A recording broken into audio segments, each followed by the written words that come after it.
Kash Patel, welcome to the show, man. Thanks so much for having me here in Tennessee. I appreciate it. It's an honor to have you here, and you're welcome. So, Brad Geary linked us up with the whole debacle that he's going through right now, and so, man, I've just been diving into everything that you're doing, and love what you're putting out, and I'm thankful that you're here. So, thank you for coming. No, I appreciate it, and thanks for giving Brad a big podium. We need to back guys like that and so many others. So, it's great to be here, and happy to go over where you want to go.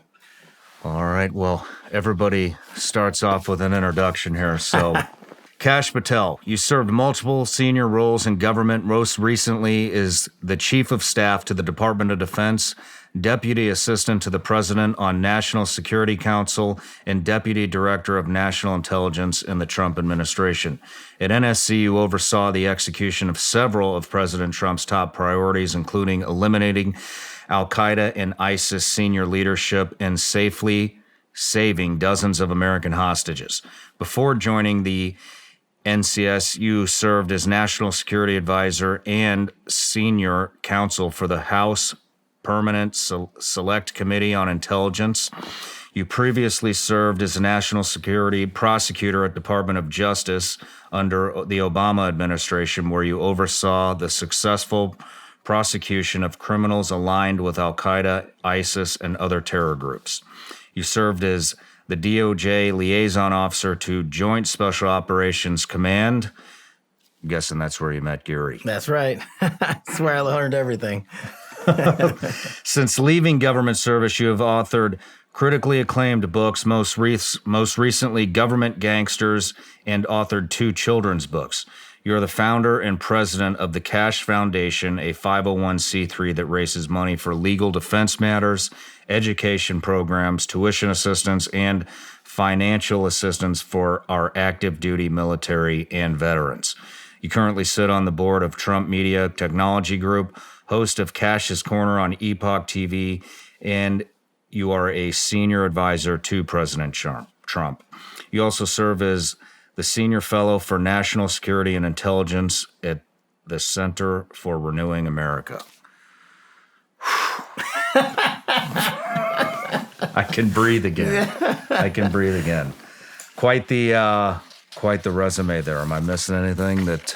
It's embarrassing to have that read to you. I hate when people do it, but I appreciate all the subjects and places I was able to go in a very unplanned route. So it's pretty cool. Yeah, that's a hell of a journey, to say the least. It's been a ride.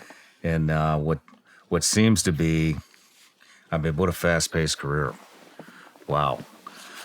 But so I kind of want to break this interview up into a couple of different sections. First, I kind of want to talk about, because you were so deep in intelligence, I'd like to talk about, what you think some of the top threats and or priorities that the U.S. should be looking at from a geopolitical standpoint on a world scale. And then I'd like to transition into what are we facing inside the U.S.? I mean, we're in some very interesting times. We have been for about the past at least 8-9 years. Yeah. And the media cycles just keep getting weirder and weirder. So, to say the least. So I want to pick your brain on what we're facing here at home, because everybody knows we're facing something. Yeah. And when it comes to the deep state, you seem to be one of the most knowledgeable figures out there. So, yeah, we'll kick it off. I guess you want to start with external OCONUS and then work our way back in, or we'll start with external, but first, I have a subscription account over on Patreon. There are top supporters that've been here since the beginning. They were super excited when they heard that you were coming on, and we got a whole slew of questions. All right. Let's do it. That's one of the things I do is I give them the opportunity to ask each guest a question. So I got 2 questions for you. This one's from Kevin Stoltz. He wants to know if you're going to be the next attorney general if Trump gets into office. it's humbling to ever be considered for any government position because, like you, we did the job as a service to the American people. That's what we signed up for. None of the media exposure, any of that stuff we ever cared about. And so for me, I told President Trump, the same thing when he decided he was going to run again. I said, I'm all in to help you win, whatever it takes. I'm your guy. And on November 5th, should he win, hopefully he wins, and he wants to have that conversation, it's up to him. He's the president, he's the commander in chief, and he gets to arrange the deck chairs as he wants. But for him, I'd go back in. Do you think that's where you would be best utilized? I don't know. I mean, that's like an impossible question. I have no idea where that sequencing is going to land. And it also depends on all the other folks that are surrounding the president and the team he goes in with. So, whether it's an intel position or something in defense or whatever, who knows? It's the one thing I've learned about these senior leadership positions, being around so many of them, is you don't have to be the subject matter expert of that institution to run it effectively. You almost don't want to have that leadership there because they're too tied into the everyday operations. And then what they do is they micromanage everything. You need to have someone who is familiar and has operated with it, but also at the same time who's managed a big ship and can understand the most important thing that Trump taught me was execute the mission and then get the hell out of the way for the people who signed up to do the job. And so that's the thing I learned. So if I go back and he wants me back and wherever he wants me, I'll tell your viewers as soon as he makes that decision, if he does. Right on. When do people generally find out if they're going to be in the cabinet or on the staff?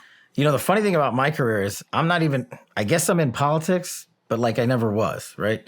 And then I got out and people are like, you're in politics. I'm like, well, I've never run for office. I'm never going to run for office. I'm not in the RNC, the DNC, or whatever party, this, that, or the other things, apparatus.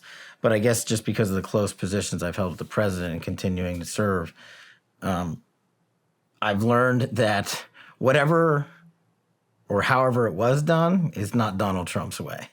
So I think that's what's appealing to him, to the American public about him.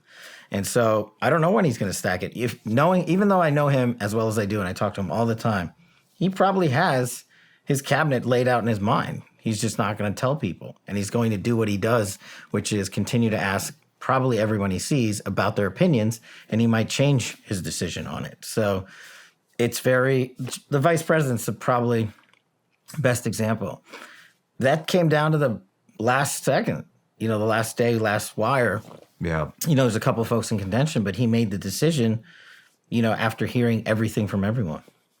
No kidding. So, I mean, I'm just curious, how do you feel about that? I mean, there's no time to switch gears in your head. None. Right? Yeah. So you just, hey, we're going to have you for X, Y, and Z, and we're starting yesterday.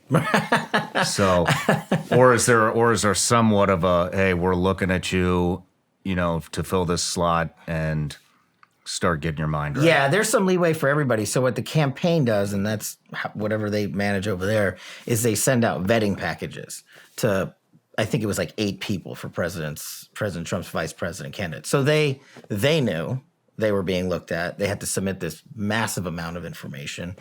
The campaign leadership with the president looks at it, and then they make a decision. So the guys and gals they're on notice for at least a month that this could be your deal. And I don't know the inner workings on the VP thing. That's probably just like anything else. People are lobbying for you. You may be lobbying directly. You may be doing media. You may be on the road with the president. I mean, a lot of these folks were at President Trump's rallies. A lot of them were doing surrogate work for him. So I guess, in my opinion, I think he did it the best way possible. He auditioned them in front of the American public. There was no sleeper candidate. It's not like anyone in the top 3 or 4 or 5 was someone people hadn't heard of. They were all over the country with President Trump. They were doing TV interviews. They were very vocal and very public. And so I think the president was able to say, I have a wide range of opinions coming at me for these folks, and he was able to use that info. Interesting. Next question is from Paul.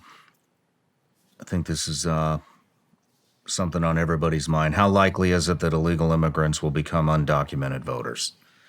It's probably already happening. I mean, whatever you think the number is, it's at least 10 million, if not 15 million, right?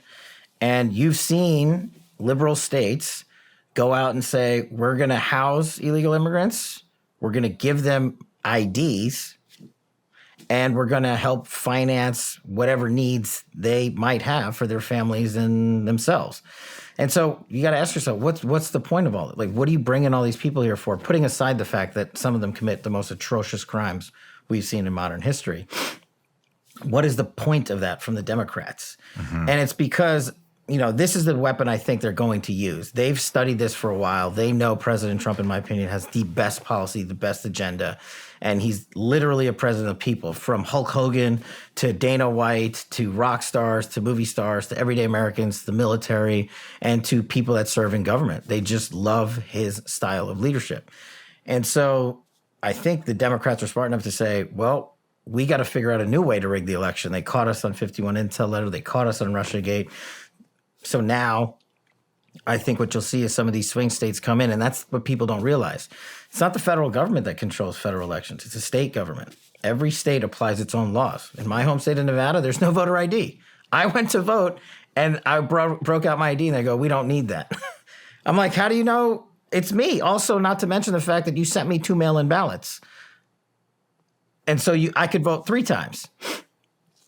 And the system is not secure. And say you have 5% of the illegals, and say, let's use a conservative number of 10 million, right? 500,000 people. The last 2 elections were decided by 54,000 votes in 4 states. You don't need a lot. And that's the scary part. Wow. So, I mean, at this point, this may be a stupid question, but if you got 2 mail-in ballots and nobody's checking your ID, I mean, is it even illegal to vote more than once these days? It's supposed to be, but there has never been a process to question, the state-by-state electioneering methods and rules and laws. We had the, what was that famous Bush v. Gore, the paper ballot, I forget what you call it, issue, and then it went to the Supreme Court. But that was one state in one election. And so, I don't know how you get people to enforce those rules, because it's up to the state Secretary of State and the state Attorney General. Are we going to look at it or are we not going to look at it? Well, they're not going to look at it in Michigan or Minnesota. Mm-hmm. They're not going to look at it in Pennsylvania. They're not going to look at it in Georgia. Georgia's been very public saying, we're not going to look at any of this. And so if your elected officials aren't going to look at it, what's your alternative? So there's legitimately nothing stopping somebody in Nevada from just voting and going to the back of the line, and voting and going to the back of the line, and voting and going to the back of the line, is there? So the one last measure that people have is bringing private suits, civil suits in the states. So, for instance, in Nevada, we are bringing multiple lawsuits to purge the voting rolls, right? So people think, I'm not the election expert. I can't talk to you about machines or ballot, whatever. It's not my wheelhouse. But before all of that are ballots. And before all of that is who gets a ballot? Who gets one mailed to you from Carson City for us, right, from Reno? Everybody that's on the voting scrolls. Okay, well, let's take all the dead people off. Let's make sure all the illegals aren't on. So if you eliminate the problem before it even starts by going to state court and federal court, and cleansing the ballot scrolls, then they don't get a ballot to get in line and do it all over and over again. So that's what we're doing there. And there's a couple other states doing that. I know they're doing that in Arizona, Wisconsin, and probably 1 or 2 other states. And there's really 5 states at play at the end of the day for this thing. 5 states are going to make this election. What 5 states? Arizona, Nevada, Wisconsin, Michigan, Pennsylvania, maybe Georgia. But that's it. Wow. 1 in 5 of us has learn a new language on our bucket list. Not sure what's up with the other 4, but if you're that one, make this your year to finally learn a new language with Babbel. Wasting hundreds of dollars on private tutors is the old school way of learning a new language. Babbel's 10-minute lessons are quick and handcrafted by over 200 language experts, ready to get you talking your new language in 3 weeks. Because talking is the key to really knowing any language, many of you know I recently traveled to Austria for an interview. Babbel was perfect for learning basic phrases and words I needed to get around. Getting up to speed fast made my trip stress-free, and I'll be using Babbel's speech recognition technology to help perfect my pronunciation and accent for the next one. Here's a special limited time deal for our listeners. Right now, get up to 60% off Babbel subscriptions, but only for our listeners at babbel.com/SRS. Get up to 60% off babbel.com/SRS, spelled BABBEL.com/SRS. Rules and restrictions may apply. Visit babbel.com for terms and details. Well, you might want to think about taking some of that cash and try to protect your purchasing power with precious metals like gold and silver. It's simple. Go to ShawnLikesGold.com or call 855-936-GOLD. You'll learn about top-rated precious metals company Goldco and how they can help you. They're a top-rated company with over 6,000 five-star reviews, tons of awards, and they support this show. And for my listeners, you can get up to a 10% instant match and bonus silver on qualified orders. So if you're worried about your money losing value, or you just want to buy some precious metals that you can physically hold on to, something that's real and been around for thousands of years, Goldco can help. So go to ShawnLikesGold.com or call 855-936-GOLD. That's 855-936-GOLD. Performance may vary. Consult with your tax attorney or financial professional before making an investment decision. Join me and my special guest for the next behind-the-scenes experience exclusively available on Vigilance Elite Patreon. The behind-the-scenes footage is raw and uncut. This is as close to the set as you can possibly get. You can expect anything from off-topic conversations, studio tours, the final moments before the interview starts, and everything in between. The behind-the-scenes content is constantly evolving and will continue to bring you more as we grow. You can gain access for just $15 a month exclusively at Vigilance Elite Patreon. So is there any headway in Nevada? Yeah, we're doing it's actually going really well. We're finding people who shouldn't be on the scrolls, and the courts have to say, okay, get these guys off. And so the issue for, again, all these states have different rules. And I think 2 states have early voting that starts 60 to 75 days ahead of November 5th, right? So you got to get in on the action before then. Some states have 30 and 60-day early voting, meaning ballots start going out that early. So you have to clean the scrolls by then. So hopefully some of these initiatives pay off by then. It's paying off in Nevada, and the work that Nevada GOP is doing is pretty incredible on it. Well, that's good to hear. You know, I want to move in because of all your time and intelligence. I definitely want to talk about some of the external threats from the U.S. Or of the U.S. But since we're talking about courts and legal jargon, and that definitely is your wheelhouse. I used to be, man. I'm a retired lawyer. I never want to do it again. Well, what I want to talk about is the two-tiered justice system. Everybody talks about it. And I think everybody knows, something's going on, but I'd love to hear you describe what the two-tier justice system is and just go into some detail about it. In short, the two-tier system of justice is the deep state's weapon of choice. And I don't mean just in court. I mean in the administrative state too, in all 3 branches of the federal government, and in applications at the state level. So I used to be, before I started doing everything, I was a public defender for years. I defended the worst humanity had to offer, including terrorists. And the one thing I learned in that job was, our due process and our Constitution applies to everyone, or it doesn't work. And that's exactly what our founding fathers wanted. So I actually went in there and I was like, give me the worst of the worst. It was funny and ironic because all these liberals became public defenders. I became a public defender because I thought going to court was fun and litigating and investigating was cool. And these people would come in and my colleagues would be like, I don't want that case. I don't want that case. I don't want this case. I was like, we don't have a choice. You took this job because you're supposed to defend everybody. So the irony for me started there, but it wouldn't piece together till years later. And so meeting out that singular system of justice for everyone became a big part of my job. And then when I went forward through my career and when I got to DC and Main Justice and JSOC and all that, I would start seeing people in government, like places like the FBI and senior leadership positions in DOJ, making prosecutorial decisions based on a political election. You know, my first big instance of that was Benghazi. I was the main justice lead prosecutor for Benghazi for a while. No kidding. And I remember this meeting with then AG Holder, and we had a deck of like 19 guys we wanted to prosecute. JSOC had them rolled up, and we wanted to get them all. They killed 4 Americans, you know. It's a legit terrorist attack. And the basic general response from the FBI and DOJ leadership was, well, it's only politically convenient to get one guy. And they went and got basically the wrong guy. And then we prosecuted that wrong guy. Not that he wasn't a part of it. He just wasn't like the top tier of guys I would have gone after. And they screwed up the prosecution because they didn't listen to us and they didn't want to use the right evidence. And it was all political decisions. What do you mean they didn't want to use the right evidence?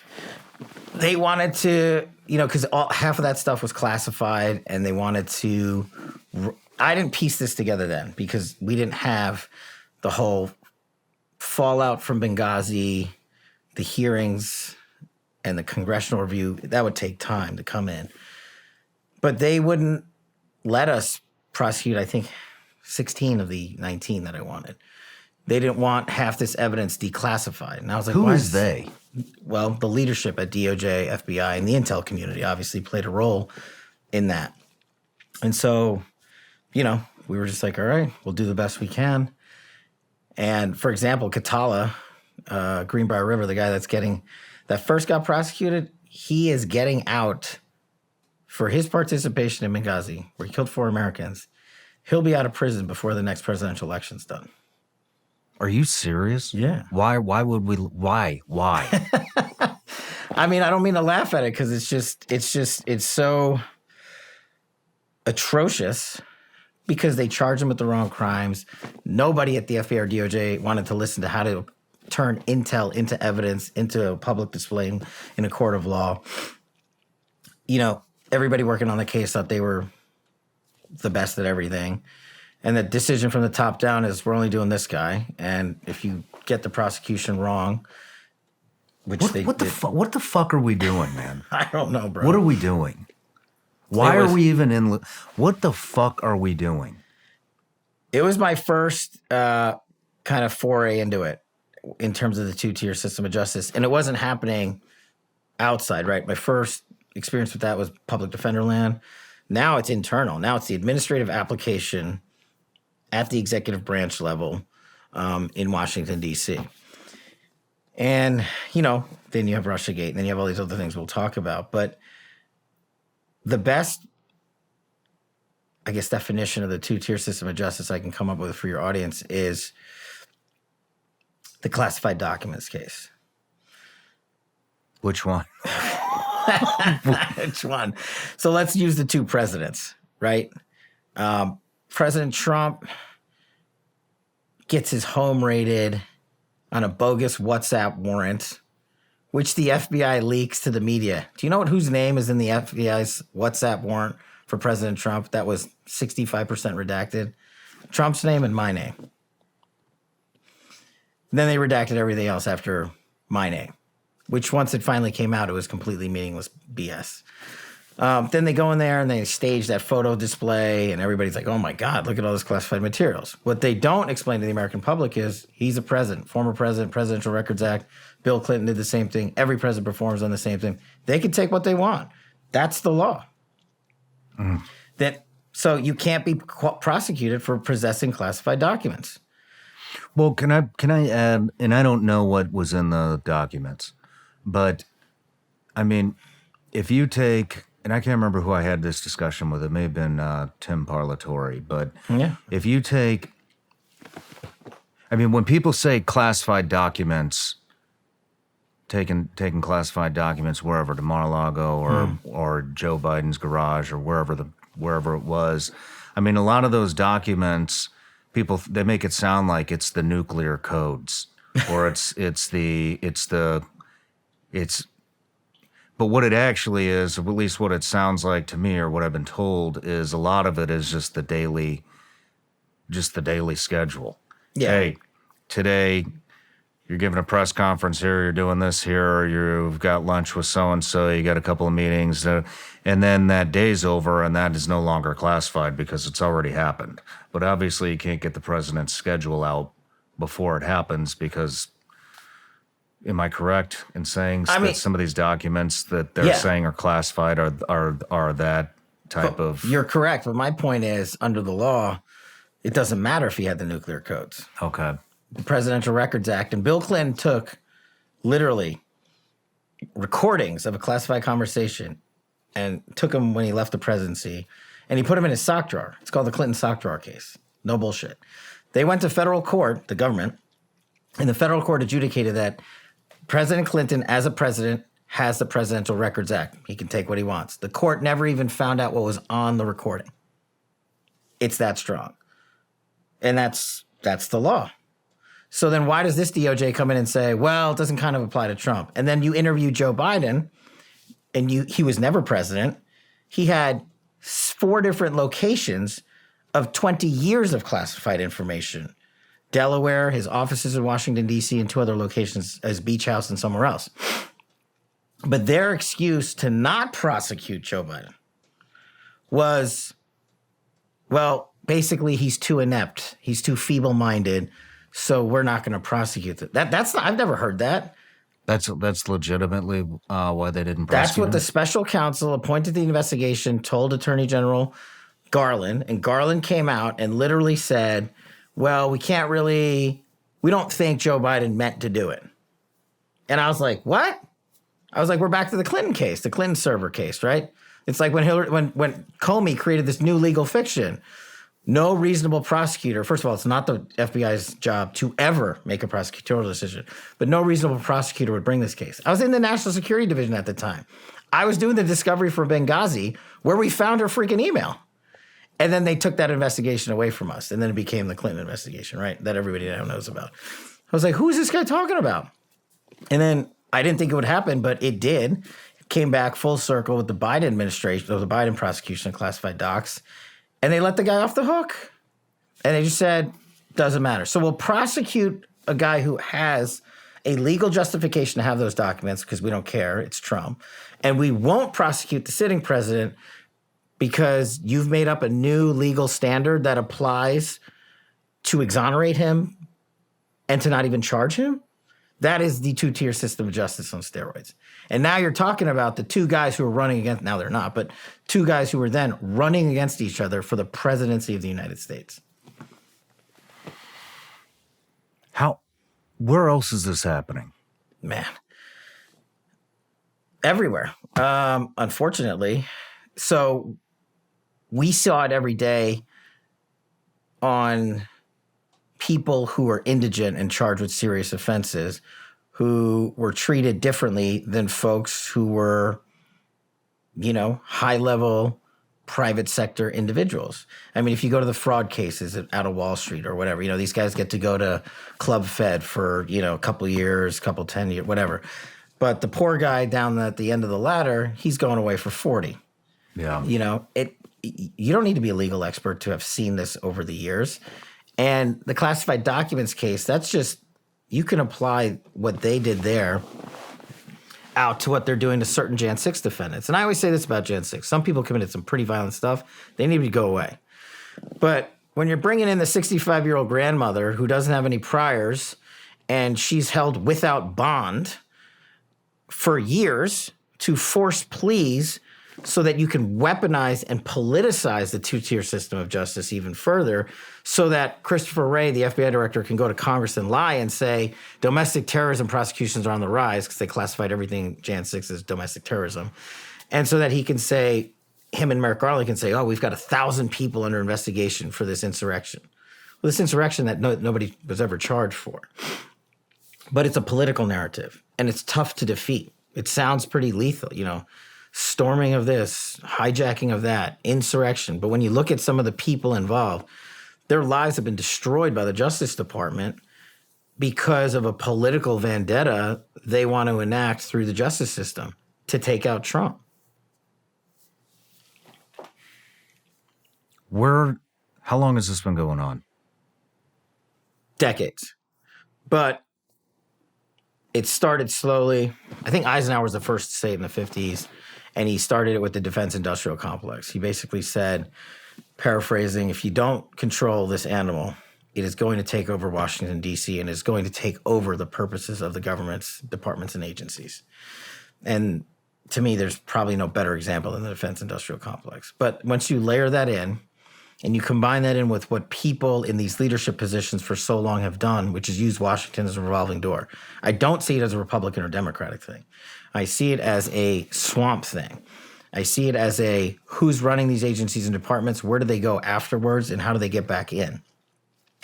And all of these people have connections, direct lines, of employments from the private sector to Washington and back to the same firms, the same lobbyists, the same defense and contractor or big agency. And it's been going on for decades. I think when Trump hit the escalator, these guys got on steroids because they didn't care that he was a Republican and the Republicans were to back him. They just didn't want him there to expose the corruption of the swamp, to expose the deep state.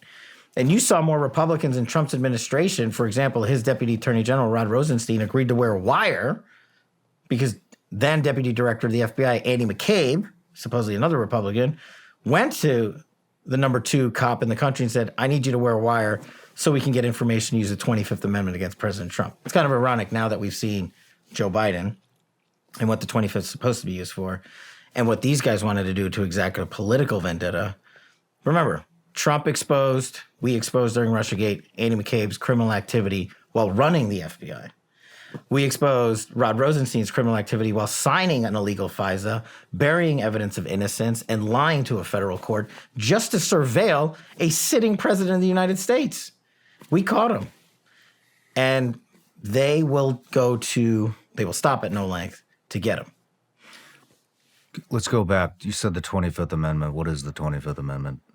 So a long time ago, basically, Congress and the cabinet secretaries got together and said, what if something happens to a sitting president? Not an assassination, but just he has a stroke. He's completely in a coma.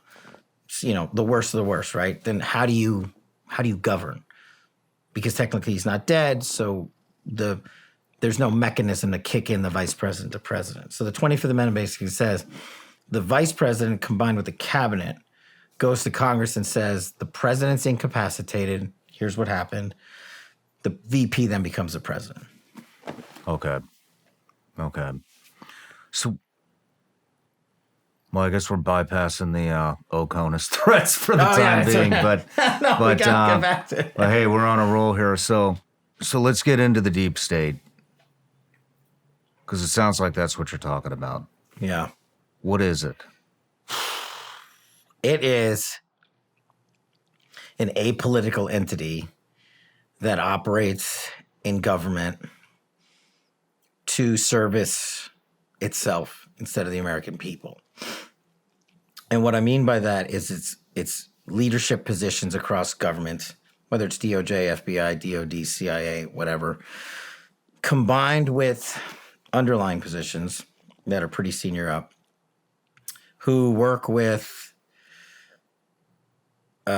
mainstream media entities to perpetuate frauds on the American people, to commit government corruption, and to stay in power and to lie to the American people and to rob them of the truth.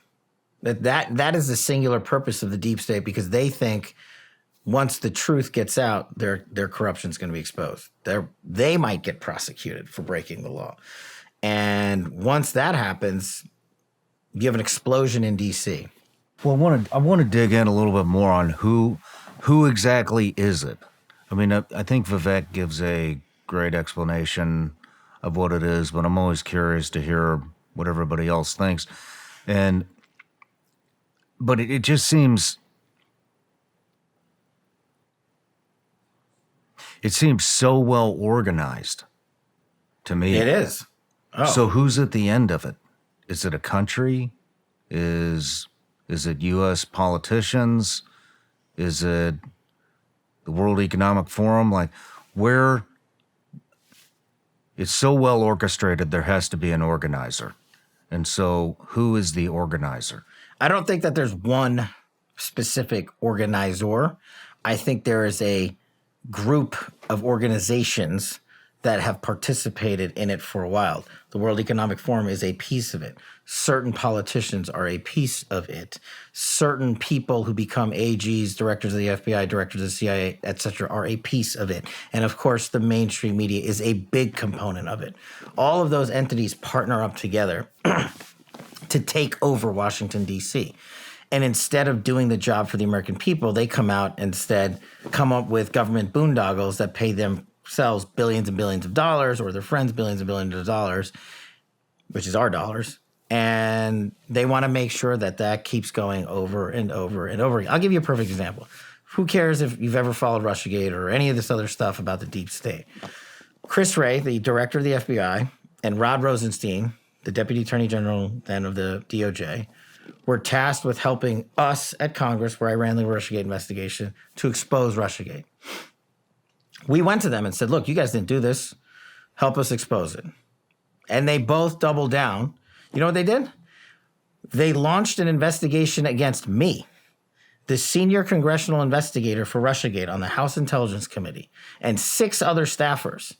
They used grand jury subpoenas to get my personal information, my banking information, my emails, my cell phone information, and everything else. I didn't find out till 5 years later when Google called me and said, hey, our 5-year notification has lapsed. We can now tell you the DOJ surveilled you. And we had to turn over documents. So we exploded that into a federal lawsuit that's still ongoing in the DOJ and FBI. But those two guys. Hold on. What? So Google informed you that you're being surveilled 5 years after the investigation started. Right. What more did they tell you? They're not allowed to say anything, but that you can be informed now since it's 5 years later. So as a former national security prosecutor, I know you don't just go to Google. You go to every provider. You go to all the telecoms. You go to the bank. You go to everybody. If you're going to run an investigation, that's what you do. But these two guys who were running the FBI and DOJ sat in a room with the chairman of the House Intelligence Committee and lied to our faces. They threatened to investigate us, which was bad enough, right? They actually did it. And then these two guys would get exposed, for Rod Rosenstein specifically, for signing a FISA that was totally bogus. And we've caught Chris Wray lying time and time again as the director of the FBI. Put these guys over here for a second. Gina Haspel, who was the director of the CIA, was London station chief in England when Russiagate kicked off. Under the rule of law in America, if you want the Federal Bureau of Investigation to launch an investigation overseas, you have to get permission from the head intel rep. In England, it's the the station chief. So she allowed Russiagate to occur on British soil, where there was a barroom operation to try to record some nub into spilling the beans on Donald Trump. And they would use that to launch the whole Russiagate offensive. Gina Haspel would later become Trump's CIA director. And then when these guys got out of the administration, do you know where Gina Haspel and Rod Rosenstein work today? Where? At Christopher Wray's old law firm as senior named partners, making 7 and 8 figures.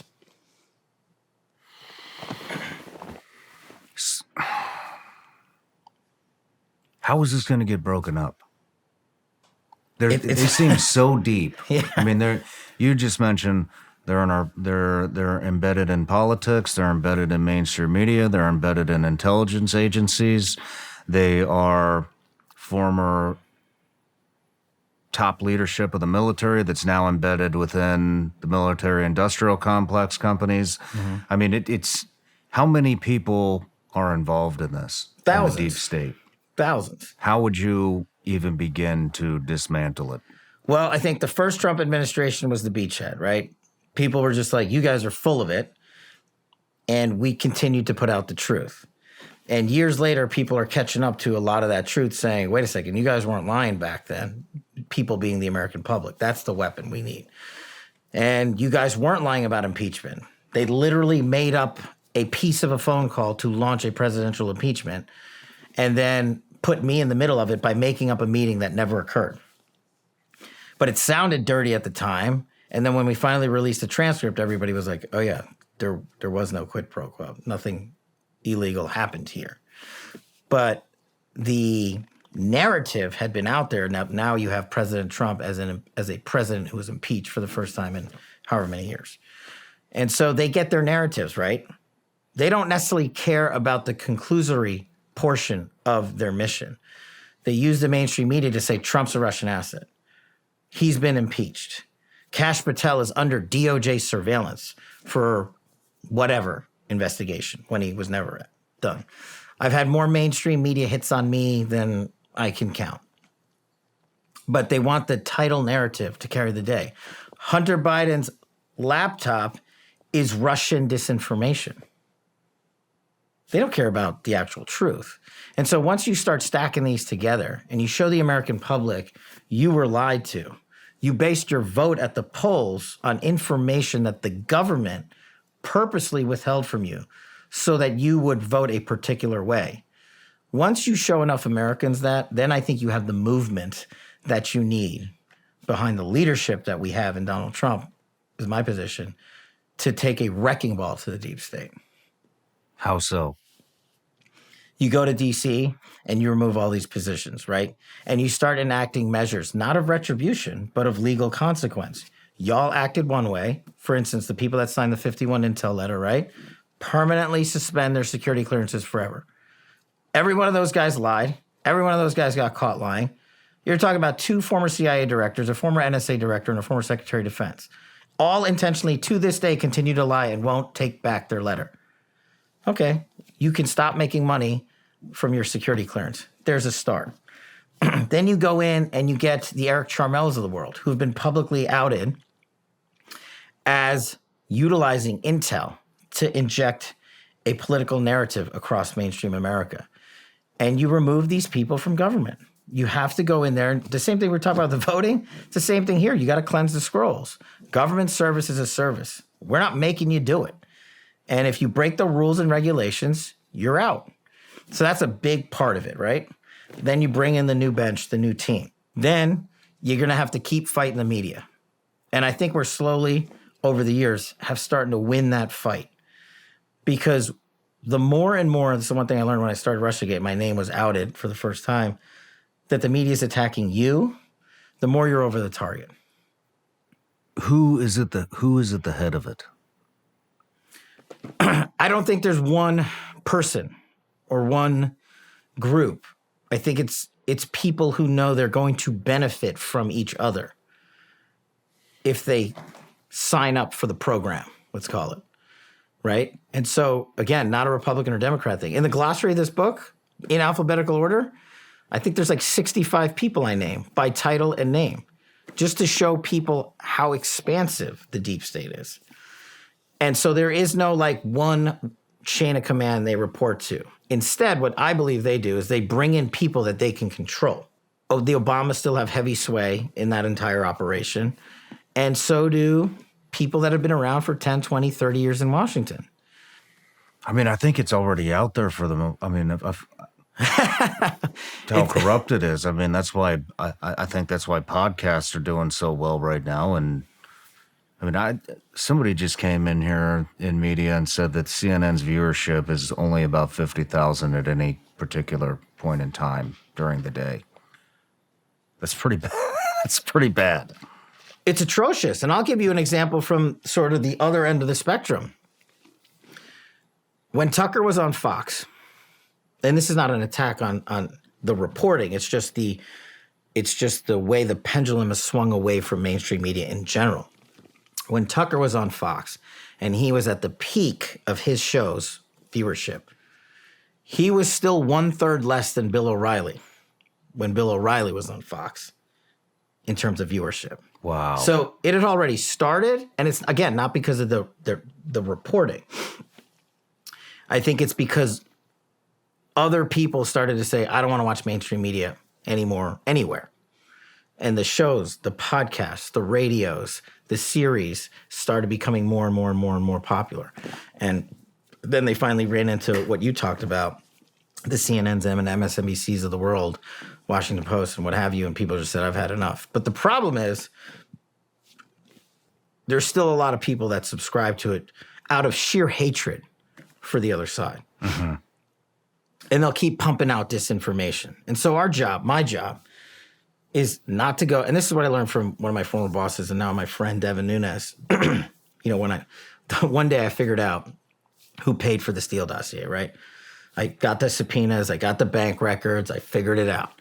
And before we could tell the world, I figured out it was Hillary Clinton and the DNC. And I went to Devin and I told him that in the morning. He goes, dude, if you're going to start drinking at 9 a.m., get out of my office. Because it was, just think about that back then. That was an insane thing to conceive that a political party would be responsible for financing Russiagate, let alone having the deep state in government execute it. And so once I figured that out, I thought, okay, we're good. Investigation over. Everybody can move on. And Devin goes, dude, now we got to spend the next 4 years telling the American public this happened and fighting the media because they're going to come up with narratives to attack you, me, the investigation, Trump, and anything else. And he was right. And I go, okay, so how do we convince the other 45% of Americans? He goes, no, you're missing it. You need to convince the other 7%. You convince the other 7%, you win every election there ever will be. And it was what he was talking about. I don't have the political experience he had. He was talking about sheer politics, numbers, how you win elections, and the numbers you need. Because you're never going to get that opposing 40%. It's never going to come over to your way. I don't understand how whoever owns the news organizations, they have to see their business crumbling. They are. And so I've yet to see any changes. I've yet to see anybody try to restore their trust in the viewers. It just seems to be, are they just going to ride this thing until the wheels fall off, or what's the plan here? Maybe. You've seen some sea changes at the New York Times, and when they did that, there was like an internal revolt, and the sea changes kind of stopped. So the people, I think, in charge, they're not stupid. They see it. They notice it. You can't make up money not being there. Mm-hmm. You can't make up viewers who stop buying your paper. CNN did the same thing. Remember, they fired between a year ago and today, they fired every reporter that was on their mainstream networks, daytime, primetime shows. Every one. Then they fired their CEO. And there was another revolt. And kind of paused again. And, so I think people see it. They see that there needs to be a course correction, but they can't do it, though. They can't do it. Just 2 weeks ago with the Trump assassination attempt, what was CNN's headline? It was Secret Service rushes Trump off the stage. Yeah, I actually took a clip of that headline, so I never lost it. And it says, Trump falls. Yeah. That's what the CNN headline was when the guy got shot in the head. So, I don't see any attempts to rectify the distrust. I think you're ultimately right. I think my point was just some people see it internally, and when they try to rejigger it, they just get steamrolled. So is this like a CEO being steamrolled by his employees? Essentially. And then, look at what happens, over on MSNBC. They take Mika and Joe Scarborough off the air after the Trump assassination attempt because they don't want that program to say the false file disinformation that would have said had they had him on the very next day, right? But what happens the day after that? There's a revolt at MSNBC. And they come out swinging the next day. They were like, oh, we're sorry. We didn't let them on. They should have been on. And they go out and say all the false, terrible things that they were going to say because they hate Trump. So is it the head of the news organizations that are part of the deep state, or is it the actual reporters? I think the heads, in an ironic way, I think the heads of the news organizations report to their big shows, because those big shows carry their networks. And they have so much WASTA built up that they can, it's one of the only places I've ever seen where you can be like, oh, your CEO said X, I don't care. I'm doing what I want. No kidding. And for the most part, for the people that participate in disinformation campaigns over at CNN, over at MSNBC and wherever, ABC, CBS. Pretty much everywhere. That's why, well, there's more reasons than that, but that's one of the reasons why your show's so popular. You don't care about anything but the truth. It's the only thing I've really ever cared about. And I just didn't think it would be so hard in America to relay it. Where do you see this ending with the media? You think they're going to go out? They're not going out laying down. Do you think they'll be subsidized by the government? Well, NPR already is, right? And that's probably what they want to have happen next. That's probably what the CNNs of the world want, since they aren't making any money, since their viewership is cratering. And once, as you know, get a government subsidy like that, you can say whatever you want and be sponsored by the government. You know, NPR should be completely retooled, if not shut down until it's fixed, because we're paying for it. I mean, I feel like that. I've thought this for a long time, that they were going to crash and burn on purpose. I've actually never vocalized this, because what we've seen in 2008, all the banks got bailed out. Yeah. Airlines all got bailed out. Yeah. Media organizations are all failing. They're all going to get bailed out. Yeah. I don't see why they wouldn't. They employ a metric shit ton of people. That seems to be why they bail people out. They don't want the job losses. And then once they get bailed out by the government, then guess what? You are 100%. I mean, not that they aren't already. Yeah. You know, but I think there's one more layer to it. You're right about the money, the employment, the employees, and the attention they get. The one more layer of it is, how does that all benefit the people in Washington, D.C.? Insider trading. I mean, just look at Nancy Pelosi's insider trading deals. It is insider trading. And she keeps making up hundreds of millions of dollars. So do dozens of other congressmen and women. Mm-hmm. So they know what's going to happen. They're writing the legislation. They're doing the funding. And it's the same thing for the media circuit. These people, not all of them, but for the most part, live and breathe to get on these TV shows. I could care less if I'd ever do media again. In fact, I'd probably be a much happier guy. These guys are begging to get on your show for 3 minutes here and 4 minutes there. They're begging for relevance. And they're looking for any way they can get it. So if the government and those folks were to bail them out, well, they'd be on those programs on a daily basis. Mm-hmm. And they'd be on your TV, and they'd be a national figure. They wouldn't do anything. They'd come up with the next corrupt plan to rob us of the truth and implement a system where we bend the knee to them. Do you think I shouldn't have any government officials on? No, I think they should just have people who care about questioning them neutrally.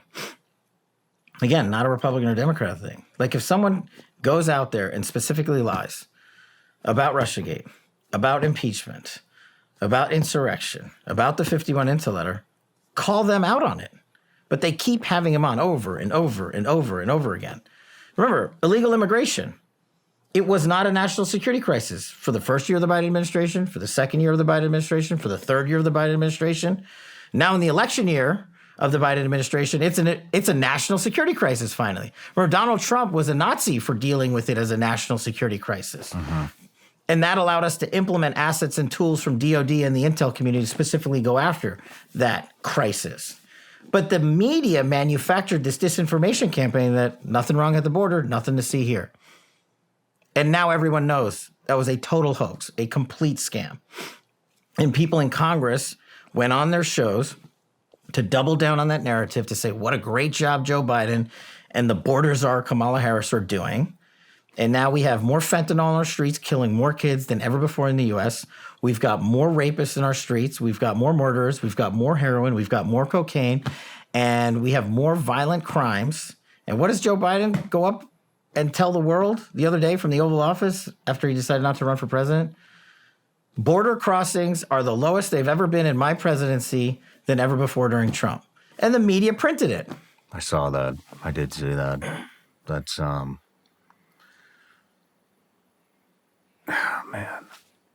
I mean, when I read that stuff, I like to think everybody knows that's a lie, but I know that there's a good portion of this country that will read whatever that print is and take it as gospel. But that's the power of your program. That's the power of your show. You don't have just the goobers in D.C. watching, right?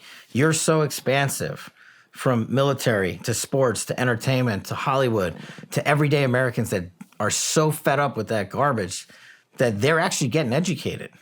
You know, that's why you have the guests you have. And I think that's part of the transformation process. And people always ask how you defeat the deep state. And I think you were asking earlier. I'm like, dude, it ain't happening overnight. Mm-hmm. Even if Trump wins, it ain't happening during his 4 years fully. Mm-hmm. They spent decades doing this. It's going to take a few terms to clean up. Yeah. Yeah. I mean, how do you get them out of government? How do you get the deep state out of government? You deprive them of the opportunity to continue running the deep state, removing their security clearances. The other thing I recommended in my book, and I recommended to President Trump too, was you need a 24/7 declassification office, whatever you want to call it. Transparency, truth, whatever, I don't care. Sits in the White House, reports directly to you, and you take incoming from the United States of America. I want JFK. I want the 9/11 files. I want this. I want that. All the FBI, and this is a tool, this is something we didn't cover. What the deep state uses the most to cover up their corruption is an illegal application of the classification system. Remember the Lovebirds text from, this is a beauty, the Lovebirds text from FBI, DOJ land, Russiagate, Strzok and Page were texting each other. They were running the Russiagate investigation against Trump. They were the head of the counterintelligence unit at the FBI. And they're having an extramarital affair together. Can't make this stuff up. They're sending each other texts about how much they hate Trump and are going to create an insurance policy to stop Trump. Then we finally find those text messages. You know what the FBI and DOJ do for like a year? Redact them to congressional investigators and congressional men and women running the oversight of their agency. That's just one example. But it gets even better. Here's the deep state full circle. Just last week, do you know what Strzok and Page received from the Department of Justice? What? A $1.5 million payout to settle a lawsuit that Strzok and Page brought for the improper disclosure of their personal text messages on FBI phones. And the DOJ just rewarded them. They broke the law. They broke the chain of command. They broke every regulation there is in the FBI. They weaponized the system of justice against a political target they hated. We found those text messages, and we got them declassified finally in full when I became Deputy Director of National Intelligence. And the world has now seen them, and they can read them. And that's the best form of transparency. That's why I want this 24/7 declassification office. Don't have me regurgitate it to you. Read it. Get the documents, get the files, get the memos. But the deep state came full circle and gave these guys a payday for rigging a presidential election and breaking the law. So now you know what happens. That's step one. Step two, get America the truth. And that's what that office would be for. If Trump gets in there, do you think anybody's going to be held accountable? Yeah. And here's the only way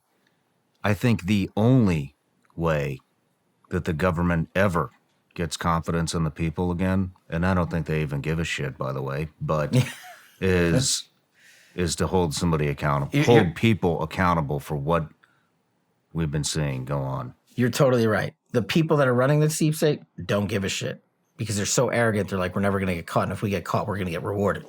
Like these guys, like Andy McCabe, who the DOJ rewarded him with his pension after we caught him lying to the FBI investigators while he was the deputy director, leaking to the media improperly. He goes out, we fire him, he gets out of government, he brings a lawsuit, and the DOJ under Joe Biden reinstated his pension in full. So how do you have accountability of stuff like that? Or a Comey, or a Clapper, or Brennan? We haven't even talked about the intel side of stuff. My version of accountability is a little different than maybe what most people would think. I don't have a hit list. I don't have a revenge march I'm on. I want the Constitution. You don't have a hit list? I want the Constitution. I'll give you one. I'll take it. I simply want the Constitution to be applied to everybody, singularly, in government and outside of government. That's it. Ladies and gentlemen, we're getting closer to the edge of collapse. We see things falling apart around us, and this is just what we are being told in the mainstream media. Folks are fighting back and investing in emergency food storage, and you should too. We need to prepare for when the facade falls and we're left on our own. Get prepared at mypatriotsupply.com. With My Patriot Supply, the nation's largest emergency preparedness company, you'll be ready. Over the years, My Patriot Supply has helped over 3 million American families prepare for emergencies. My Patriot Supply also sells solar generators, biomass stoves, gravity-powered water filters, heirloom seeds, and critical survival gear.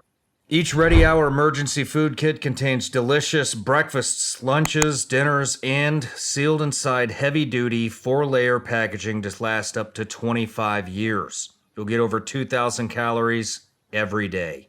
You're not ready if it's not Ready Hour Foods. Go to mypatriotsupply.com today. They ship fast. Order by 3 p.m. and your order will ship that same day in unmarked boxes. mypatriotsupply.com. From small family farms to your dining table, Moink gives you access to the freshest, sustainably sourced meat and fish, all while supporting American family farms. You can help save the family farm and get access to the highest quality meat on earth when you join the Moink movement today. Moink farmers farm like our grandparents did, and as a result, Moink meat tastes like it should, because the family farm does it better. You choose the meat delivered in every box, like ribeyes to chicken breast to pork chops to salmon fillets and much more. Each box ships right to your door, and you can cancel at any time. Moink is helping support rural America, and I love that they're from small-town Missouri, just like I am.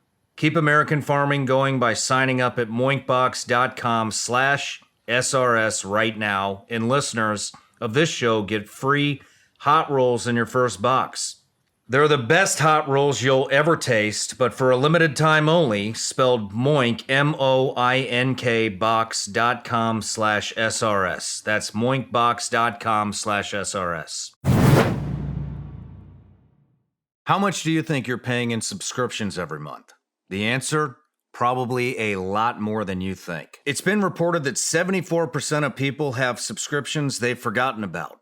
I have so many subscriptions to run different parts of my business, it's easy to lose track. Thanks to Rocket Money, I'm no longer wasting my money on the ones I forgot about. Rocket Money is a personal finance app that finds and cancels your unwanted subscriptions, monitors your spending, and helps lower your bills so that you can grow your savings. With Rocket Money, I have full control over my subscriptions and a clear view of my expenses. I can see all of my subscriptions in one place, and if I see something I don't want, Rocket Money can help me cancel it with a few taps. I love how the dashboard shows me this month's spending compared to last month, so I can clearly see my spending habits. Plus, they can create a custom budget and help keep your spending on track. Rocket Money will even try to negotiate lower bills for you by up to 20%. All you have to do is submit a picture of your bill and Rocket Money takes care of the rest. Rocket Money has over 5 million users and has saved a total of 500 million in canceled subscriptions, saving members up to $740 a year when using all of the app's features. Stop wasting money on things you don't use. Cancel your unwanted subscriptions by going to rocketmoney.com/Shawn. That's rocketmoney.com/Shawn. rocketmoney.com/Shawn. I want the judges to stop being political jackals on the bench and participate. We didn't even talk about it, and participate in the deep state prosecutions that have weaponized justice. And what I want in terms of full accountability is I want the American people to have enough ammunition of the truth that they are the ones that enact the accountability in Washington, D.C. That is how you see a sea change. I know the people that, guys like me, may take self-fulfillment in seeing that guy or that gal go to prison for breaking the law. But that is not going to fix Washington, D.C. You don't think so? Not alone. You don't think that's an important piece of the puzzle here, is to hold these people accountable, prosecute them, imprison them, maybe more? It's a piece of it. As an example to everybody that's coming after them. If you do this, we're coming for you, and this is what's going to happen. I agree in full that it's a big piece of it, but it won't fix the next man up behind them unless you can combine that piece with educating America that this is going on writ large. Because you're not going to get everybody, right? But if you get enough Americans in there to get Congress to do what they should be doing, like prosecuting Merrick Garland for breaking a congressional subpoena and violating the law, he can send Steve Bannon and Peter Navarro to prison for violating a congressional subpoena, but he can do it on his own, right? What I want is for people to get Congress to execute the authority they have on instances like this and have him held accountable there. And then I want the DOJ and FBI to be run by the Constitution. I want the intel communities to focus on our overseas threats and our border. I want all of these people that join the ranks of government to respond to the needs of the American people. It might sound pie in the sky, but if you want to fix it, fix it. I give you 50 things to do in here, but if the American people aren't behind you, then you won't have the accountability you really want. Are any of the stuff that we're seeing right now, the word treason is thrown out quite often. Is it actual treason? For who? For fill in the anything, any of the stuff that's going on. I mean, I think what so many of these guys did, whether it's Brennan, Clapper, Comey, McCabe, Strzok, Barr, Haspel, Esper, what have you, I think there's a lot of rule and law breaking. And I don't know that it ever gets to the level of treason singularly with any of them. But what you have is a buildup of so many actions by the deep state that it becomes borderline treasonous to allow those people and their activities in a collective fashion to ever be applied to the United States. What is the definition of treason?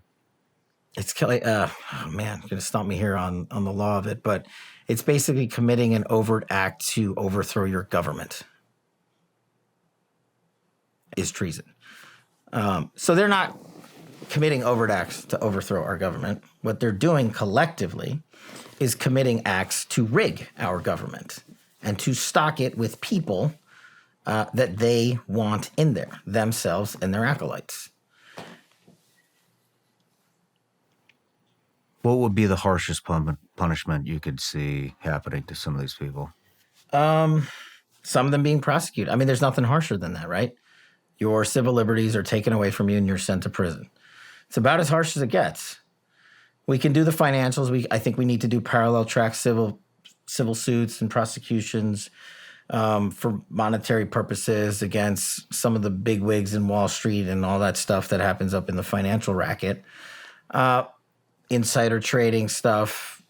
There needs to be a multitude of things done, but I think the biggest punishment. What about stuff like what was it, 51 intel agents? Yeah. Strip their security clearances forever. Remember, every one of these people's in the private sector, and you know this, they use that to get 7- and 8-figure paydays, to get big government contracts, to go for big defense contracting and intelligence firms, right? Who owns their security clearance? The U.S. government. Who pays for it? The U.S. government. So the DNI can come in there on day one and said X, X, X, X, all the way down the line. And they're not the only ones. Do you think that will happen if Trump gets in? That seems like a very easy task. pull these clearances now. I've seen it happen. I've get seen it. it happen Yeah, at a lower level within the agency. Pull that guy's clearance. Here's the one. Here, look, Trump speaks for Trump. I've recommended that to him. I can tell you that publicly and to your audience. I want him to do that because it's justified. It's not an act of vengeance. They have had the opportunity to recant, and all 51 of them have doubled down and tripled down. So pull him. I think he will, but it will be up to him and his DNI. I mean, it is legitimately that simple, correct? Yeah, Pull not to mention the clearance. amount of money we'll save. And they're just one example of the 51, right? There's everybody that participated at the FBI in Russiagate. Everybody that participated in at DOJ in Russiagate. All these people have clearances. They all still have clearances. Gone. Same thing at CIA. Same thing at DOD. Same thing at NSA. I mean, the list will be massive. The 51 is just a very public-facing version of it. What are some of the other ways we could get rid of them in your book? I should know the short form of the book better. I'm failing on my chance to sell it. I think we've talked about like the bulk of the ones I want to do. Personnel. It's the one thing we haven't really discussed. Restocking. I don't consider it restocking. Everybody keeps talking about who's got the black book. You got to go in and fill 4,000 jobs. Why? Who the hell said you have to have 4,000 people come in with you? Why can't it be 1,000? No one's ever given me a good answer for that. Except that's the way we do things. That's the way we do transitions. That's the way the deep state works. Okay, well, that's not really a good answer. And then, if you decrease the amount of people in the cog, you've preempted the cog? What's just cog the stand wheel. for? You know, Okay. the whole like wheel of government. Instead of having 67 people that can say no and don't want to follow your lawful command, you just have a chain of command that goes from point to point, right? So I think you need way less people. You don't need this massive number. I think that is a fiction of the deep state. Not to mention, again, you save money. Then you need to do a whole bunch of things with personnel. For like instance, at FBI, you need to stock it with a director, deputy director, and the heads of the separate divisions. Same thing at CIA and DOD that are going to support. And the media, again, is distorting it already. Trump's going to install loyalists. Kash Patel's a Trump loyalist. What does that even mean? Mm-hmm. Like if the guy gives me a lawful chain of command authority, you want me to not execute it? That's unlawful if I violate it. He was the president. If he's the president again, the same thing, should apply. So then we need to decrease what I call government creep with personnel. The FBI's footprint has gotten so freaking big, and the biggest problem the FBI has come out of its intel shops. I'd break that component out of it. I'd shut down the FBI Hoover building on day one and reopening the next day as a museum of the deep state. And I'd take the 7,000 employees that work in that building and send them across America to chase down criminals. Go be cops. You're cops. Go be cops. Go chase down murderers and rapists and drug dealers and violent offenders. What do you need 7,000 people there for? Same thing with DOJ. What are all these people doing here? Looking for their next government promotion, looking for their next fancy government title, looking for their parachute out of government. So while you're bringing in the right people, you also have to shrink government. So a massive government reform. Yeah. And you got to work with Congress to eliminate the billets. This is one of the things we did when I was deputy DNI. We got to DNI and I was like, okay, what do all these people do? We've got the CIA, so why do I have analysts doing the CIA's job here? Why do I have a floor of them? Like, give me a good answer. I don't know everything. I don't know a lot. But if you can give me an answer that satisfies their existence, I'm all in. Well, we just have our own people. Okay, well, now we don't. And we went to Congress and zeroed out a bunch of billets, and they hated us for it. Why? Why would Congress hate you for that? Not Congress, the public. Congress is like, great, you saved us money. You're the only agency that returned money this year because we didn't spend our entire budget. We were literally funding seats with no humans in them for years. And what the government creep that I was talking about is these agencies go to Congress every year. And again, this is why it's a thing of decades. I need 5 more seats here. I need 10 more seats here. Okay, you keep doing that. How's that going? Oh, we'll fill that seat next year. We're in the process of, interviewing people for that section. And that keeps, no one returns money. It's the biggest fiction in government that you can't return money. Every agency and department that I've ever worked for, when it comes to the fiscal end of the year, they're like, go on trips, go spend money. What? Just give it back to Congress. We can't do that. Let's talk about FISA. Oh, boy. I might have to go to the bar. Well, it's just a short distance from the chair, so if you need that, let me know. Can you go, what is FISA? For those that don't know. Just super simple, right? Foreign Intelligence Surveillance Act, FISA. And the FISA court, the FISA, the Foreign Intelligence Surveillance Court. It's funny because the first word that comes into my mind is domestic. But Right. And that's a whole nother deal with it. So there was a passage of legislation that its original purpose was there's a lot of bad actors overseas, namely terrorists, who want to do Americans harm. We need a better way to find out who they are. And electronic surveillance, ELSUR as we call it, is a great way of doing it through people's phones, through people's computers, through people's laptops, through people's internet cafes, signals, whatever, right? But the American government didn't have an ability to just go and plug in here and get all that. So we created a law that allows us to go to a special court to say if you, the target of the FISA, is one of two things, an agent of a foreign power or acting at the behest of an agent of a foreign power, you can be targeted under FISA. And the probable cause standard is the exact same as it was if we were trying to get a warrant on a bank robber. It's the same standard in terms of the level of evidence. But you go before this court and you're supposed to show all this information to say, look at the operation they're running. And if they're an American citizen, like Carter Page was during the Russiagate FISAs, you're supposed to do more to justify that surveillance because it's so intrusive on an American citizen. But once you get a FISA, and I use this all the time to manhunt terrorists around the world. Once you get a FISA, you basically just hoover in all this intel, all this data. And on paper and in theory, it sounds like a good idea. I mean, we use the FISA process to stop bombings in America. You would think that's a good thing. Mm-hmm. The problem is the people given the FISA authorities in the deep state at the leadership levels, they're the ones that abused it. They're the ones that broke the law and corrupted it. And they're the reason we have such a revolt in this country against FISA. You talk about domestic terrorism or domestic surveillance. These guys took that process during Russiagate and targeted an American citizen to get into a president's campaign of all American citizens. It's not only that, there's another application of FISA called 702. It doesn't matter all the logistics of it. It's just another vector into how we collect certain data on emails and email hops and phones of overseas people. We're not supposed to use it here in the United States of America.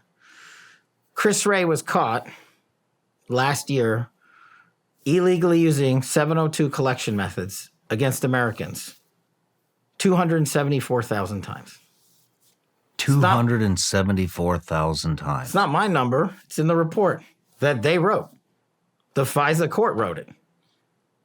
And then the FISA court, and there was this big fight about 702 reauthorization. I know it might not be appealing to your audience, but it was a big fight this year to say we want FISA reform. And FISA did need reform. We exposed it and we gave you a bunch of reforms during Russiagate, and it never got implemented. So because the budget of FISA was up this cycle, we demanded Congress fix it. And do you know what the majority in the House, where the Republicans did? They bent the knee. They reauthed it. Why? I don't know. Ask them. And they said, paid? Oh, no, we're just doing it for another year. We're just going to kick the can down the road. I'm like, okay, so the other year you're doing it for is an election year. We showed you how they abused FISA once already. And then now you know about Chris Wray and all these other FISA abuses. But you trust the director of the FBI, this guy Chris Wray, who went before you and said, no, don't worry. We fixed everything. We're good. And they gave him more spy powers? I can't answer that one, and I couldn't get on board with that legislative fix. Did they use that to surveil you? They used as far as I know, remember, we're still in the process of suing them. I don't know that they used a FISA against me, but they used all the other grand jury and federal investigatory subpoenas and to surveil me.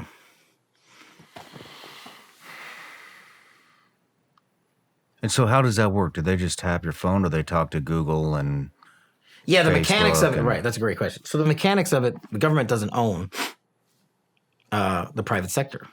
They don't own Apple. They don't own Google. They don't own Verizon. They don't own Sprint, right? So they got to get cooperation from these agencies and from these, private companies. Look, it's just like if you were, we call it a T3, a Title III warrant. It's a wiretap. If you were in the mafia and you were a federal prosecutor hunting down the mob, you would go to a federal judge and say, I need to tap this guy's phone line. But that guy's phone line is owned by Verizon or Bell Pacific or whatever, right? So once you get the warrant, then you go to the company, and the company complies with a federal court order to give you the information. Okay. And then what the government does most of the time is they go to the company and say, you're not allowed to tell the target of the investigation that you're giving us as information.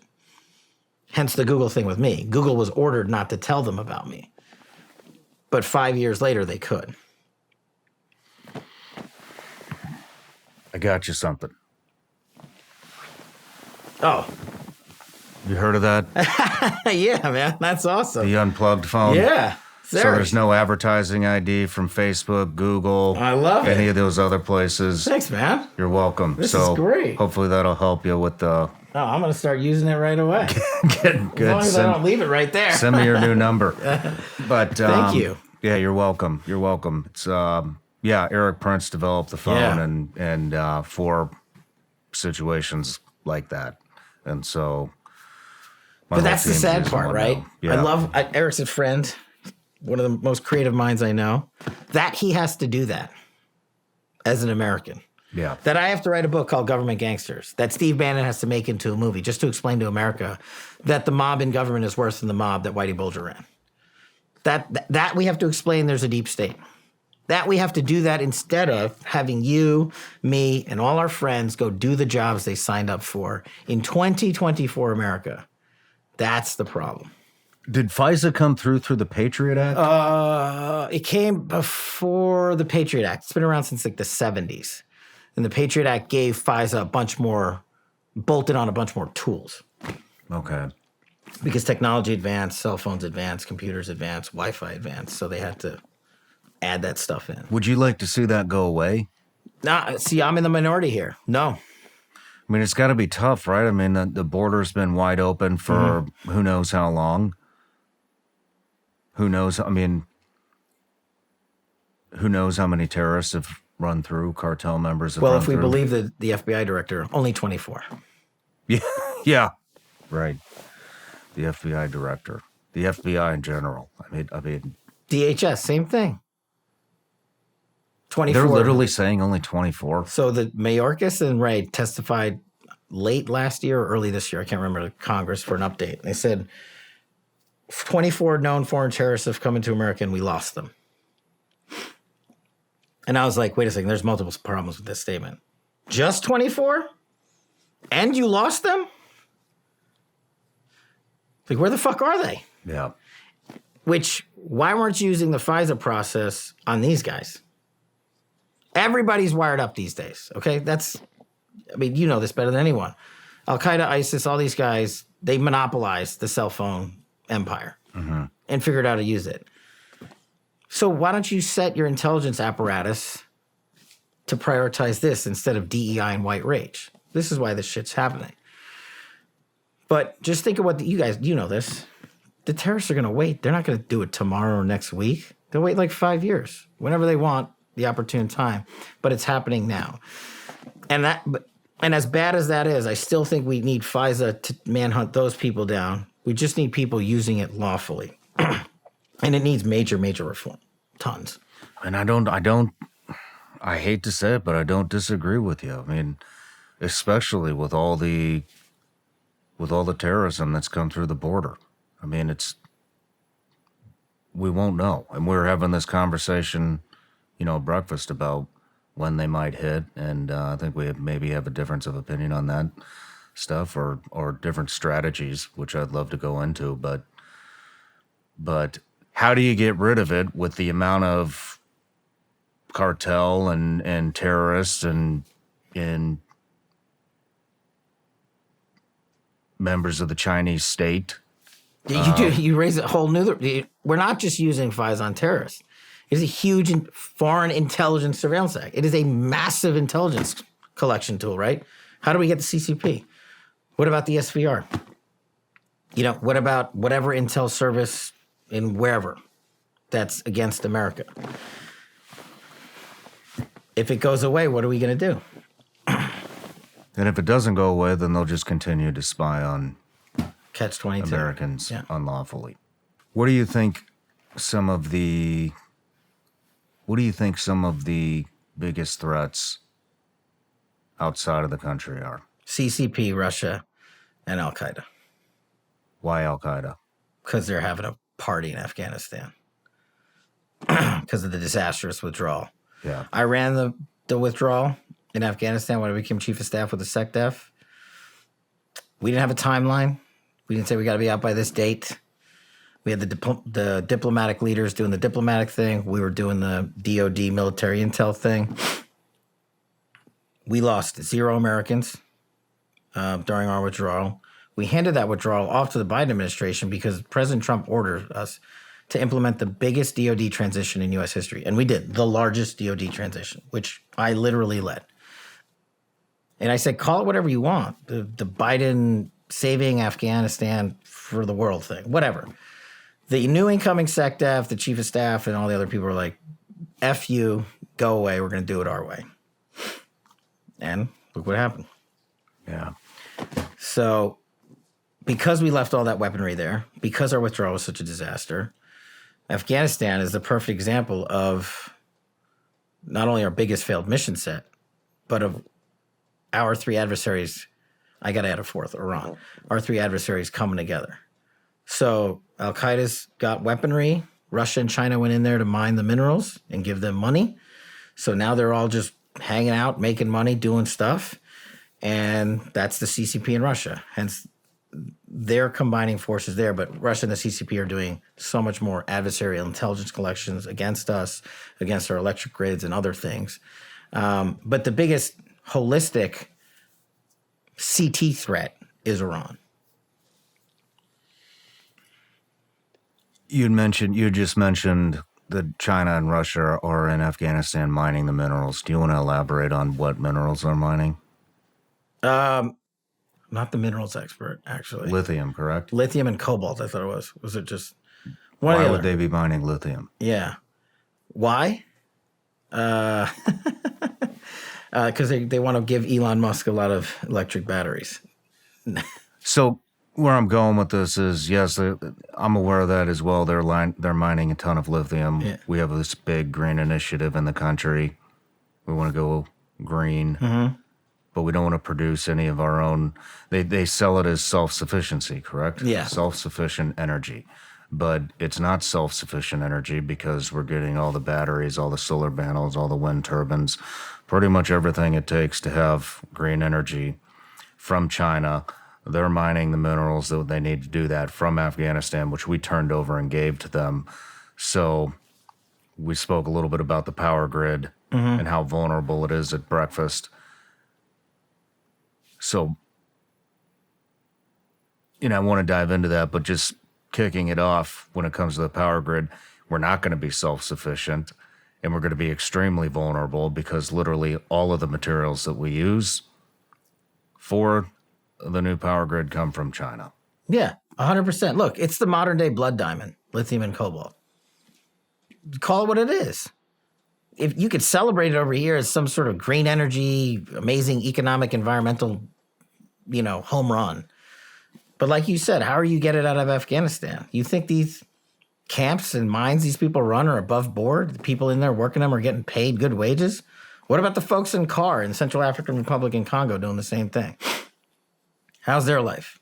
It's the modern day blood diamond.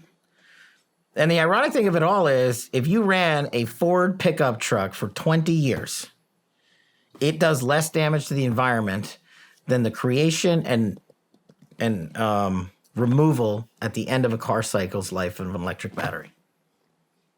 That's the reality of the economics on an environmental scale. But like you said, we're the fools. We're buying it from the CCP. We're buying it from these places in Central Africa. We're buying it from people who have all ties to Al-Qa'ida and whatever version of, offshoot they have. And while the CCP is making a ton of money, we're getting weaker. We're just getting bamboozled by our adversary who's making money off this entire process, and the people around them that are participating are growing in strength. And I think the best example, to pull it out of the lithium space a little bit, but bring it back on what I should have said in the top of the cycle, is Iran is, in my opinion, the biggest kinetic threat. And they're doing the same thing, except they're not mining for lithium. We're just giving them money. What do I mean by that? Joe Biden literally unfroze $7 billion that we had seized from the Iranian government like 25 years ago and gave it back to them, to the mullahs in Iran. He literally turned the key and said, okay, you guys can have this money back. We're going to trust you, Iran, not to create a nuclear weapon, not to fund the IRGC, not to kill Americans, not to launch another war in Israel via Hamas, Hezbollah. And you guys just report to us how the nuke stuff is going, because remember, these are the guys that want it back in the JCPOA, Obama's nuclear deal. How's that looking today? The Secretary of State for Joe Biden just said he can't tell you how close Iran is to a nuclear weapon, but he thinks they're pretty close. You let him do that. They're buying their weaponry and stuff from China, Russia, Venezuela, oil. And now they're exporting their crude overseas, and people are buying that. Now they have access to the international banking system, which we froze off. I mean, Trump's sanctions program on Iran, just for example, was dominating. It was suffocating. And there was a reason for that, because they would not play ball on terms of shutting down their nuclear program. And now they have nuclear fissile material enough to sustain a bomb. And the Biden administration has given them free rein. So now the biggest threat kinetically is armed with money and weaponry, and they're combining forces with Russia and the CCP, who would all probably normally be like battling against each other a little bit, but they've basically sidelined that to say, we have the same enemy, the USA. We need your intel, we need your weaponry, we need your finances, and we'll help you, Iran, in the process because you hate America. And you'll do the most outward-leaning kinetic operations, to wit, the October 7th invasion of Israel. How vulnerable is our power grid? It's probably the most vulnerable thing we have. And people just don't pay attention to it because, I don't know if because it's not sexy or cool to talk about or cool to work on, but our power grids are like 60, 70 years old. It's going to be cool when the lights don't go out. And people, exactly. And people are like, no, that just happens in that movie Die Hard or something, Die Hard 4, whatever it was. I'm like, no. I mean, it's not that hard to shut off a power grid through a cyber attack. And once you get it down, to get it back online, I mean, just think of it. I don't want to get into the numbers. There's not a lot of these things that control the electricity supply to the country. And for people who don't know what a power grid is, it's literally just like a switch that says, you got electricity over here, we're going to take it in and give it to you over there, right? And it's just a relay system. And we haven't upgraded those in forever. And I'm not talking just physical infrastructure. I'm talking, how do we protect it from cyber attacks from the CCP, from Russia and Iran and other bad actors. And we don't really have a focus here because that's an intel directive. And to pull back on it, the NIPIF, the National Intelligence Priorities Framework, is a president's rack and stack of what they want the intel community to focus on. Tier 1, 2, 3, 4. For us in the Trump administration, it was terrorism, hostages, the never-ending wars, Iran, the CCP, Russia, boom, tier 1. And the DNI with the president changes that based on what he wants. And then the intel community says, okay, CIA, you got, and I'm making up numbers, you got 5,000 people on this. This is your tier 1 for 5,000 people. Go. Same thing, NSA, DOD, FBI, given their specific lines of effort. The NIPIF now, it reads like a children's playbook. Tier 1, DEI, Tier 1, diversity, equity, and inclusion for every agency and department. Tier 1, LGBTQ stuff. Tier 1, white rage. And the people doing the work can't collect the intel that you need to secure this nation against things like electric grids because they're not allowed to look there. How vulnerable is it to outside attacks? Big. It's big because once they hit it, we can't fix it fast. Look, we just saw Paris during the Olympics just got blacked out. Ain't a coincidence after the opening ceremonies. And I think President Trump has talked about this. You need to overhaul the infrastructure around these systems to safeguard us from what I view as one of the easier threats our adversaries can deploy against America. And it's also, those are harder to trace too. So that's the other thing. The sourcing would be much harder on that than, say, a kinetic operation like a 9/11 style attack. I mean, is there any contingency plans up at the top on if that were to happen? So there's this thing called COOP-COG capabilities, like continuity of government, and everybody's heard about locations around America. I can't really talk about, but there's a continuity plan for government to keep going and for enough personnel to be around to make sure we can do all those things and supposedly defend the nation and have the commander-in-chief and his cabinet secure and do all that. But there's no contingency plan to say, if you wipe out the electricity west of the Mississippi, how are we going to turn it on? It doesn't exist. I mean, that's great that government's still going to function, but... Yeah. But I guess what I'm getting at is if the grid goes down, we'll eventually just kill ourselves out of desperation. There will be no food, there'll be no water, there'll be no medical, there'll be no communication, there'll be no nothing. I guess it'll be like one of those end of the world shows, I mean, did they talk about this up there?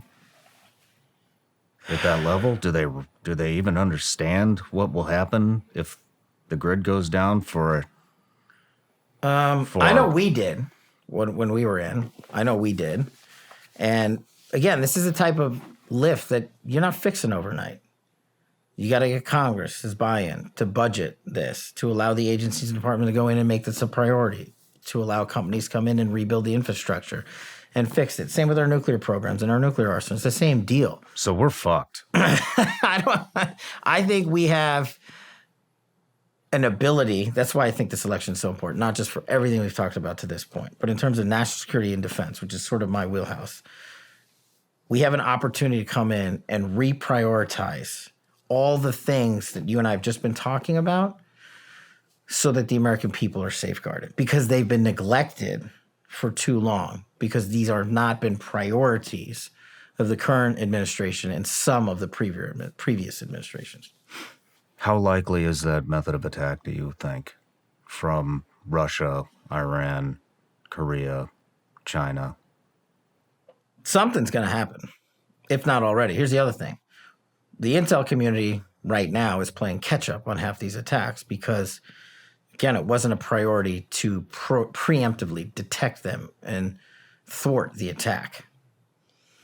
And so not only playing catch up, not only is it a deprioritization of intelligence collection and enforcement, you also don't have a will in D.C. to fix and upgrade any of this stuff. So I've always said they're going to come at us in some fashion during this election cycle. I don't know exactly what that's going to look like or if we're going to know right away.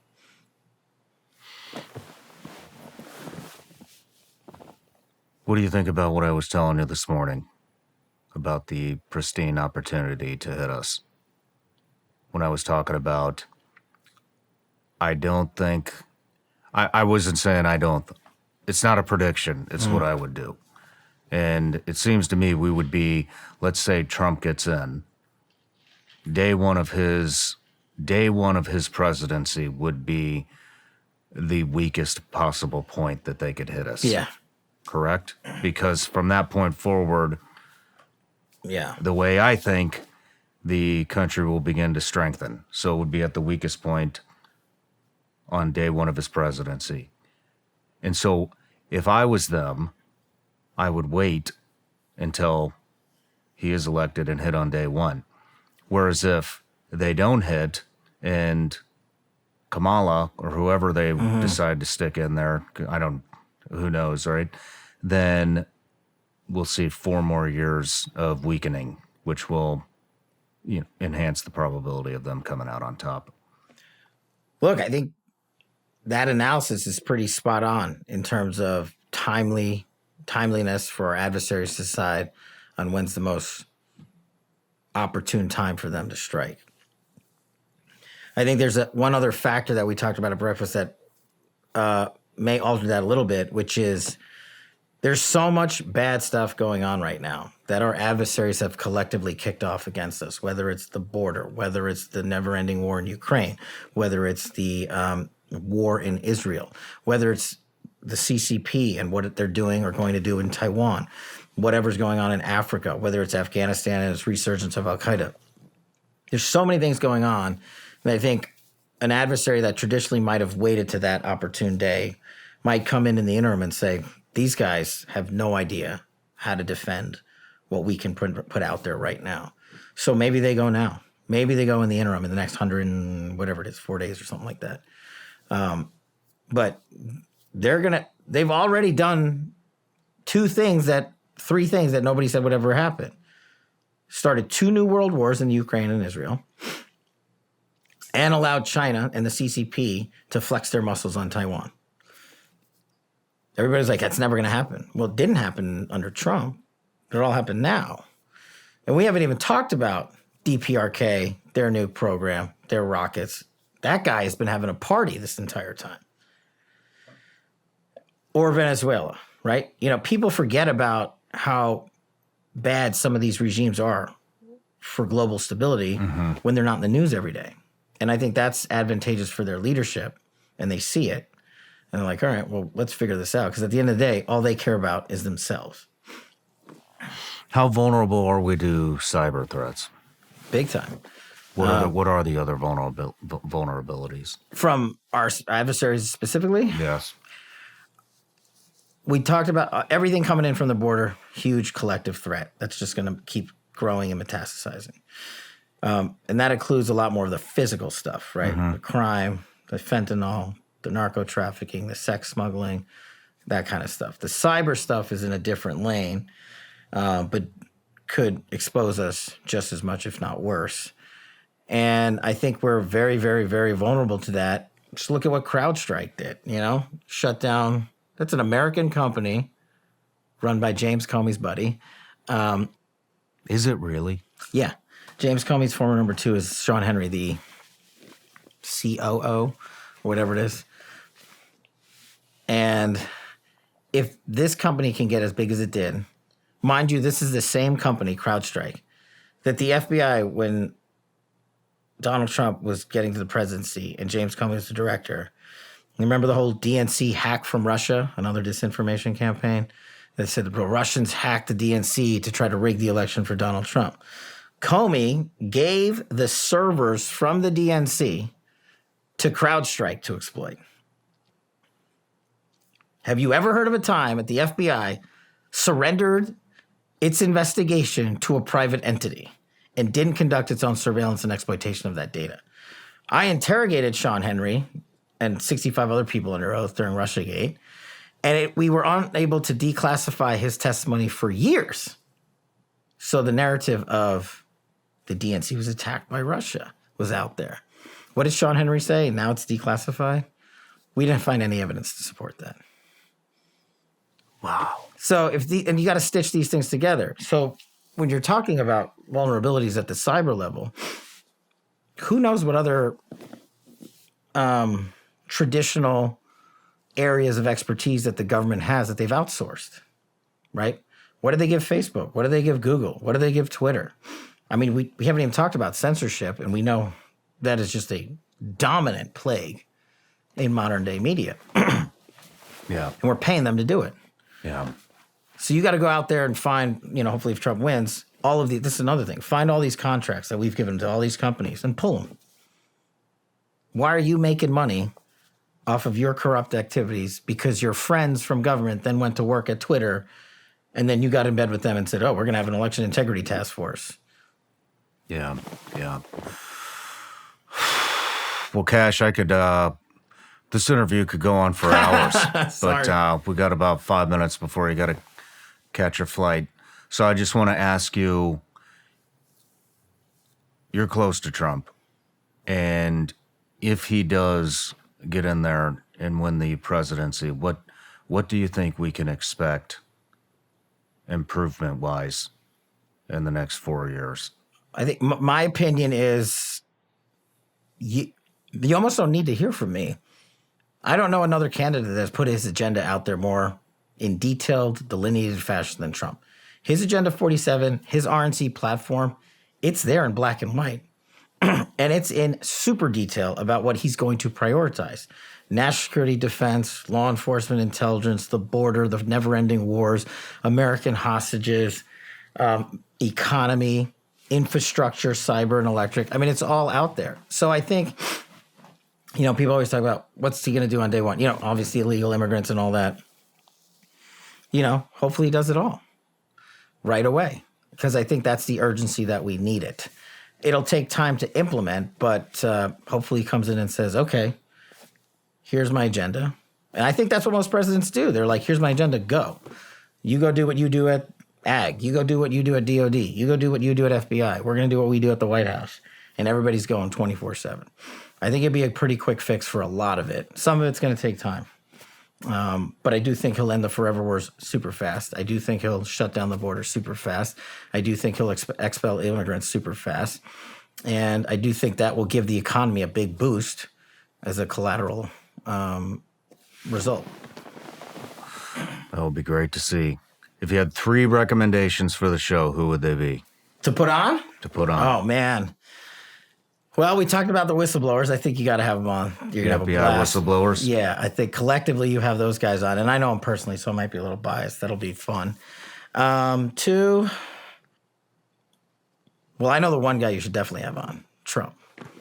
Well, you're the guy that maybe he's 2 and 3. You're the guy that can get that done. We've hit him from every angle I can possibly think of and have not had much luck. So well, if you get that, we'll put that in motion. And maybe Don Jr. I think that would be a fun one too. But I think it's I appreciate what you do because I don't know that people know how much time and effort goes into doing what you do. It's a freaking massive lift. Massive lift. And the reach you have. I know you see it, but I see it when I'm out there traveling every other day for the job. And it's pretty widespread, man. I mean, you're out there. So I'm going to promise you that I will try my best to get Trump and you to sit down and have a chat in the near future. Well, I would love that. And I need everybody to make Government Gangsters the #1 film in America. Sorry, I had to put that selfish plug in there. No sweat. Your book, your movie will all be linked in below, and your foundation. Thanks. Cash, I know you got to run. I just want to say thank you for coming in. It means the world to me, and I hope to have you on again. I'd love to do that. Thanks, brother. Appreciate it. Thank you. Thanks so much, man.